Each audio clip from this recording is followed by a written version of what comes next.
July 3 ಒಂದು ಕಡೆ ಅಖಿಲ ಕರ್ನಾಟಕ ವಿದ್ಯಾರ್ಥಿ ಸಂಘದ ಅಧ್ಯಕ್ಷ ಕಾಂತಪುರ ದೂರು ಕೊಟ್ಟಿರ್ತಾರೆ. ಆದರೆ ಪ್ರಿಲಿಮಿನರಿ ಎಂಕ್ವೈರಿ ಮಾಡ್ತಾರೆ. CDR ಅಲ್ಲಿ ಇಬ್ಬರು ಧ್ವನಿ ಒಂದೇ ಅಂತ ಗೊತ್ತಾಗಿದೆ. ಹೀಗಾಗಿ FIR ದಾಖಲು ಮಾಡಿ ಅಂತ ಒಂದು ಕಡೆ ಹೋದರೆ FIR ದಾಖಲು ಮಾಡಿಲ್ಲ. ಆ ಒಂದು ದೃಷ್ಟಿಯಿಂದ ಇವತ್ತು ಫ್ರೀಡಂ ಪಾರ್ಕ್ನಲ್ಲಿ ಒಬ್ಬರೇ ಬಂದು ಕಡೆ ಹೋರಾಟದಲ್ಲಿ ಕೂತಿದ್ದಾರೆ. ಹೀಗಾಗಿ FIR ದಾಖಲು ಮಾಡಲೇಬೇಕನ್ನೋ ಕಡೆ ಒತ್ತಾಯ ಸಹ ಮಾಡ್ತಿದ್ದಾರೆ. ಯಾಕಂದರೆ ಇಬ್ಬರು ಸಂಭಾಷಣೆ ಮಾಡಿದ್ದಾರೆ, ಹಣ ಕೊಟ್ಟು ಇಂಟರ್ವ್ಯೂನಲ್ಲಿ ಜಾಸ್ತಿ ಮಾರ್ಕ್ಸ್ಗಳನ್ನು ಕೊಟ್ಟಿದ್ದಾರೆ. ಹೀಗಾಗಿ ಇಲ್ಲಿ ದೊಡ್ಡ ಬ್ರಹ್ಮಾಂಡ ಭ್ರಷ್ಟಾಚಾರ ಆಗಿದೆ ಎಂಬುದು ಆರೋಪ ಮಾಡ್ತಿದ್ದಾರೆ. ಅವ್ರನ್ನ ಮಾತಾಡ್ತೀನಿ ಸರ್. ನಮಸ್ತೆ. ಇವತ್ತು ಒಬ್ಬಂಟಿಯಾಗಿ ಒಂದು ಕಡೆ ಹೋರಾಟ ಸಹ ಮಾಡ್ತಿದ್ರು ಫ್ರೀಡಂ ಪಾರ್ಕ್ನಲ್ಲಿ. ಏನು ಆರೋಪ ಸಹ ಮಾಡ್ತಿದ್ರು ಅಂತ ಸರ್? ಇದು 3ನೇ ತಾರೀಕು, ಜುಲೈ 3ನೇ ತಾರೀಕು ನಾನು ಪ್ರಿಲಿಮಿನರಿ ಎನ್ಕ್ವೈರಿ FIR ಮಾಡಿ ಅಂತ ಅವತ್ತು ಹೇಳಿದೆ. ಪ್ರಿಲಿಮಿನರಿ ಎನ್ಕ್ವೈರಿ ಮಾಡ್ತೀನಿ ಅಂತೇಳಿ ಆಯಿತು. ಪ್ರಿಲಿಮಿನರಿ ಎನ್ಕ್ವೈರಿ ಮಾಡಿದ್ರಿ. ಪ್ರಿಲಿಮಿನರಿ ಎನ್ಕ್ವೈರಿಯಲ್ಲಿ CDR ಅಂದರೆ ಶಾಂತ ವಸ್ಮಾನಿ ಮೆಂಬರು ಮತ್ತು ಇವರು ಕ್ಯಾಂಡಿಡೇಟ್, ಇಂಟರ್ವ್ಯೂ ಕ್ಯಾಂಡಿಡೇಟ್ ಮಮಿತಾ ಅಂತೇಳಿ ಇಬ್ಬರು ಫೋನ್ ಸಂಪರ್ಕ ಮಾಡಿಕೊಂಡು ಅವರಿಬ್ಬರು ಕನ್ಫರ್ಮ್ ಆಗಿದೆ CDR ಆಗಿ. CDR ಅಲ್ಲಿ ಕನ್ಫರ್ಮ್ ಆಗಿ ಫೈನಲ್ ಲಿಸ್ಟ್ ಕೊಟ್ಟು ಎಲ್ಲ ಡಾಕ್ಯುಮೆಂಟ್ಸ್ ಕೊಟ್ಟಿದ್ದೀನಿ. ಆದರೆ ಇಲ್ಲಿವರೆಗೂ ಇವರು ಏನೂ ಆ್ಯಕ್ಷನ್ ತೊಗೊಂಡಿಲ್ಲ. ನಾನು ಹೇಳ್ತಾ ಇರೋದು FIR ಮಾಡಿ ಅವ್ರಿಗೆ ಈಗಲೇ ಅವ್ರಿಗೆ ಜೈಲಿಗೆ ಕಳಿಸಿ.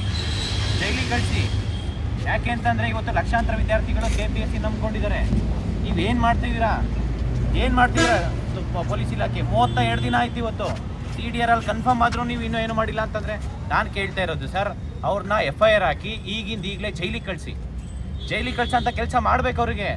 As per Karnataka public examination act ಪ್ರಕಾರ ಮಾಡೋದಲ್ಲ ಸರ್. ಈಗ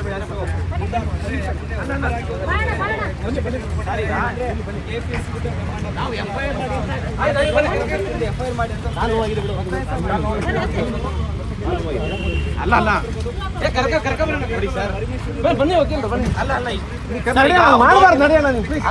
ಸರ್. ಈಗ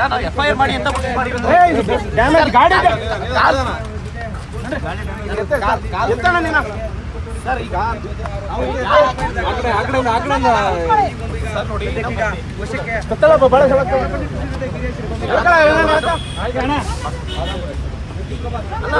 FIR ಮಾಡಿ ಅಂತ FIR ಮಾಡಿ ಅಂತ ಕೇಳ್ತಾ ಇರೋದು.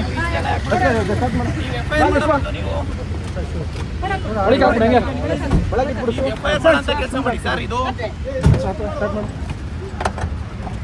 ಮೇಡಮ್ ನೀವ್ಯಾರ ಮುಂದೆ ಅಲ್ಲಿ ಯಾರು ಬರ್ತಾರೆ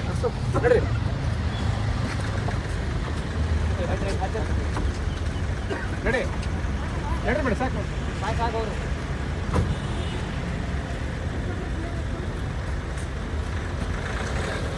ಕೇರ್ ಕೊಡು.